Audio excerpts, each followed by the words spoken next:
বিষয়টা হচ্ছে জুলুম। জুলুম কি কম নাকি বেশি আমাকে বলেন? কি পরিমাণ জুলুম যারা ভুক্তভোগী তারাই বলতে পারবেন। যে কোনোভাবে প্রতিবেশী থেকে, আত্মীয় থেকে, যে কোনো থেকে জুলুমের শিকার যারা হয়েছেন তারা বুঝেছেন জুলুম কত কষ্টের, ঠিক কিনা বল? আল্লাহ সুবহানাহু ওয়া তাআলা বলেন, ইন্নাল্লাহা লা ইয়াযলিমু মিসকালা যাররা ওয়া ইন তাকু হাসানাতান ইউদাইফহা ওয়া ইউ'তি মিন লাদুনহু আজরান আযীমা। চ্যানেলটি সাবস্ক্রাইব করে আমাদের সঙ্গেই থাকুন। আল্লাহ সুবহানাহু ওয়া তাআলা সূরা নিসার ৪০ নম্বর আয়াতের মধ্যে আল্লাহ সুবহানাহু ওয়া তাআলা বলেন, ও দুনিয়ার মানুষেরা, নিশ্চয় আল্লাহ তাআলা কারো প্রতি যারা পরিমাণ জুলুম আল্লাহ কারো প্রতি করেন না। কেউ যদি নেকামল করে আল্লাহ সেটাকে আরো দ্বিগুণ করে বাড়িয়ে দেন এবং আল্লাহর পক্ষ থেকে এটার জন্য আরো উত্তম প্রতিদান আল্লাহ দান করেন। সুবহানাল্লাহ বলেন। আল্লাহ কারো প্রতি জুলুম করেন না। এবার আল্লাহ বলেছেন হাদিসে কুদসি, আল্লাহর হাবিব সাল্লাল্লাহু তাআলা আলাইহি ওয়াসাল্লাম বলেন, আল্লাহ বলেছেন, ইয়া ইবাদি, হে আমার বান্দা, ইন্নী হারামতু যুলমা আলা নাফসি, আমি নিজের প্রতি জুলুম করাটাকে হারাম করে দিয়েছি। ওয়া জাআলতুহু বাইনাকুম মুহাররামা, বান্দারে তোমাদের মধ্যেও একজন আরেকজনের প্রতি জুলুম করাটাকে আমি আল্লাহ হারাম করে দিয়েছি। সুবহানাল্লাহ। আমি নিজে জুলুম করি না, সুতরাং তোমরা আমার বান্দা, তোমরাও একজন আরেকজনের প্রতি খবরদার কোনো জুলুম করিও না। সম্মানিত হাজরিন, রাসূল বলেছেন, ইত্তাকি দাওয়াতাল মাজলুম। হযরতে মুআজ ইবনে জাবাল রাদিয়াল্লাহু তাআলা আনহুকে রাসূল যখন ইয়ামানের গভর্নর করলেন, যখন গভর্নর করে পাঠাতে ছিলেন, উনি যখন একটা পা ঘোড়ার উপরে দিলেন, রাসূল বলছেন, মুআজ থামো, তোমাকে ইয়ামানের গভর্নর করা হয়েছে, সেখানে যাও, মানুষদেরকে কালিমার দাওয়াত দিবে। কালিমার দাওয়াত গ্রহণ করলে তাদেরকে নামাজের তাগিদ দিবে। একটু লম্বা আলোচনা, তাদেরকে নামাজের তাগিদ দিবে।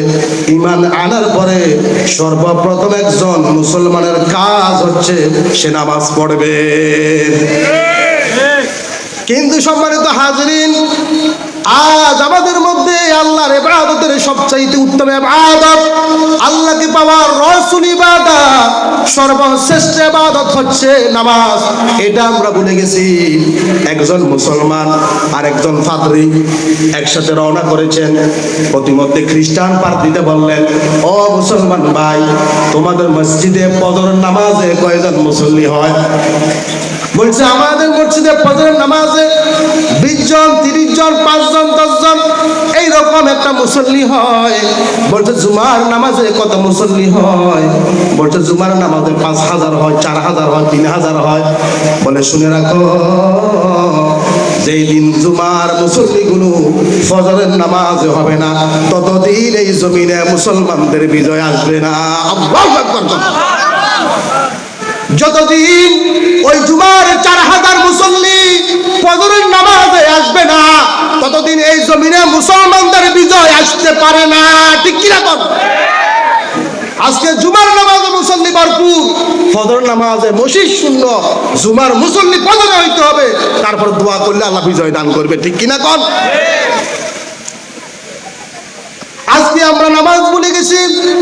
আল্লাহ রাসূল বললেন, মুআজ, একটা বিষয় ভালো করে বুঝে নাও, ও মুআজ, তোমাকে গভর্নর করা হয়েছে, তুমি হয়তো আবার ফিরে আমি রাসূলকে নাও পেতে পারো।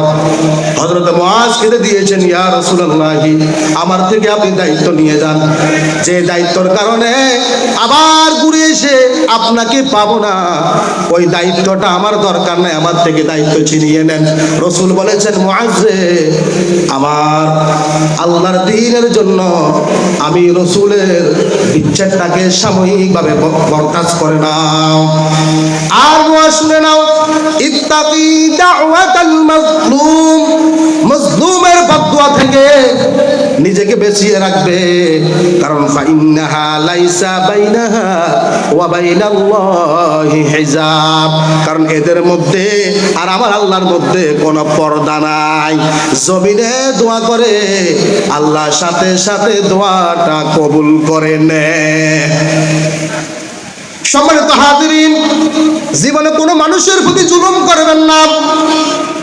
আপনারা মনে করেছেন কি আল্লাহ সুবহানাহু ওয়া তাআলা বলেন, ওয়ালা তাহসাবান্নাল্লাহা গাফিলান আম্মা ইয়ামালুয যালিমুন। জালেমেরা কি মনে করেছে আল্লাহ তাদের সম্পর্কে গাফেল নাকি? আপনারা মনে করেছেন যে একটা অপরাধ করে বেঁচে গেছেন, দুনিয়ার কেউ জানলো না। আল্লাহ বলে, ও জালেম, তুমি কি মনে করেছ পৃথিবীর এমন কোন বিষয় নাই রে আমি আল্লাহ জানি না? দুইজনে বেশি সলা পরামর্শ করো, তৃতীয় ব্যক্তি আমি আল্লাহ সেখানে রয়েছি। সুবহানাল্লাহ। জালেমেরা মনে করে যে আল্লাহ আমাদের বিষয়ে গাফেল, গোপনে খুনটা করে ফেললাম, গোপনে অপরাধটা করে ফেললাম, দুনিয়ার কোনো মানুষ জানে না রে। আল্লাহ বলেন, ও জালেম, তুমি মনে করেছো দুনিয়ার কেউ জানে না, কিন্তু আমি আল্লাহ দুনিয়ার সকল খবর রয়েছে। আলিমুল গায়বি ওয়াশ শাহাদাতি হুয়ার রহমানুর রহিম। সুবহানাল্লাহ বলেন। সমস্ত বিষয়ের খবর আল্লাহর কাছে রয়েছে। ইন্নাহু লা ইউফলিহুয যালিমুন, জালেমেরা পশ্চিমকালেও সফল কাম হবে না। জালেমেরা মনে করেছেন আমরা যে কোনো কৌশলে একটা অপরাধ করে বেঁচে গেছি, আমরা এই অবস্থায় চলে গেছি, কিন্তু ওনারা জানে না আল্লাহ নিজেই বলেছে জালেমেরা পশ্চিমকালেও সফল হতে পারবেন না। ঠিক কিনা কর?